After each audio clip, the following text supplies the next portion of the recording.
నాకు చిన్నప్పటి నుంచి నేను చాలా సందర్భాలు చెప్పడం జరిగింది. నాకు ఇంత ధన్యమైన జన్మనిచ్చి నన్ను మీ అందరి గుండెల్లో ఆయన ప్రతిరూపంగా నిలిపినందుకు దైవాంశ సంభూతుడు, విశ్వానికి నట రూపం ఎలా ఉంటుందో చూపించిన కారణ జన్ముడు నా తండ్రి గురువు దైవం నందమూరి తారక రామారావు గారు. ఆయనే నాకు చిన్నప్పటి నుంచి కూడా స్ఫూర్తి.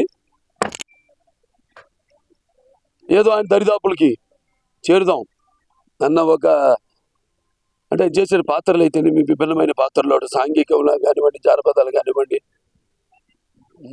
అలాగే ఆయన పౌరాణికాలు కానివ్వండి, ఇవన్నీ కూడా అంటే ఆయన నటిస్తుంటే పౌరాణికాలు ప్రాణం పోసుకున్నాయి, అలాగే జానపదాలు జాబిలీలు పాడాయి, సాంఘికాలు సామాజ పరిగమనాలు అయ్యాయి, అలాగే పాట రక్తి కట్టింది, పద్యం నాటు నిలిచింది. అది కళామ తల్లి కన్నుల పండుగ చేసుకుంటూ కలకలలాడింది, కలకలనమ్మింది.